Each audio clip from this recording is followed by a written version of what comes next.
keeping personas in mind when you're designing a product, how does accessibility play into personas?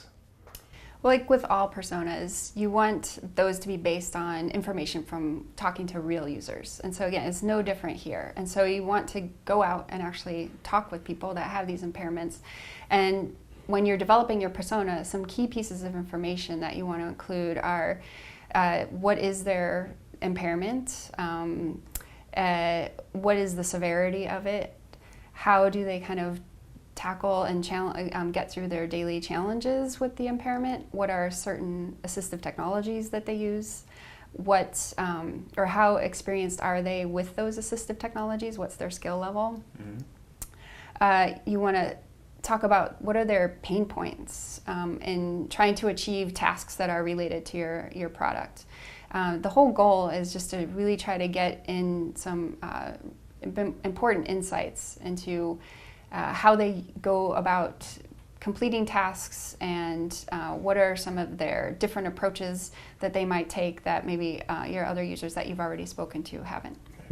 And what if I don't have access necessarily to someone who has an impairment? Like, who else could I contact, or how might I get that insight? Well, you'd be surprised because there is a wide range of impairments. Like again, if somebody that has just kind of lower vision versus somebody that's completely blind, you probably do know somebody with some sort of impairment.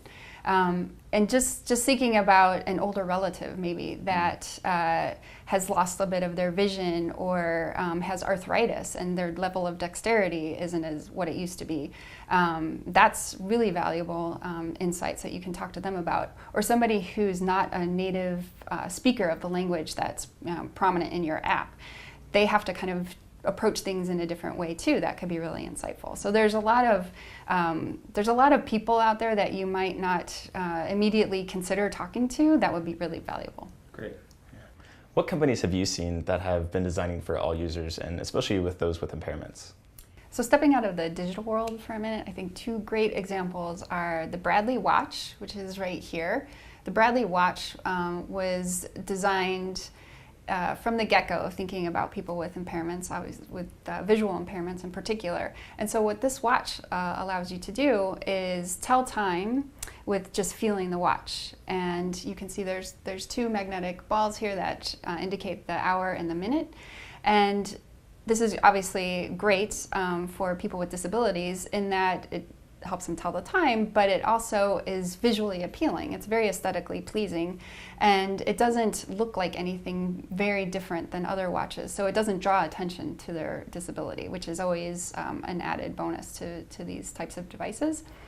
But then just thinking about in situations where if you are sighted, you might be in a dark movie theater or in a meeting or a discussion where you don't want to take your gaze away and you want to still understand what time it is, it's really valuable. So you can see this is like a great example of thinking about those needs up front and coming up with a great product for everybody. And the other one was OXO? Yes, and so OXO Design is they have a whole design team that focus on universal design, which we talked about before. And some of their products always are always keeping in mind different needs. And so some examples are, they talk about this again on their website, where they can use the salad spinner with one hand, or their measuring cups are really unique in that you don't have to kind of bend down to see where the water, the liquid is measuring. You can look over and see where the numbers are. So they take a lot of things into consideration, again, and it benefits all users, not just those with disabilities. And to wrap up, what are your final thoughts on accessibility? I would like to say that yes, it can be daunting, it can be time-consuming if it's left till the end of the design development process. There's always a lot of retrofitting and rethinking that needs to happen if it's left till the end. There's no doubt about it. So to save everyone time and pain, think about it early, think about it throughout the entire process, and just incorporate it into your existing process. And in the end, not only will you have saved time, but you will also come up with a much better product that's usable for everybody.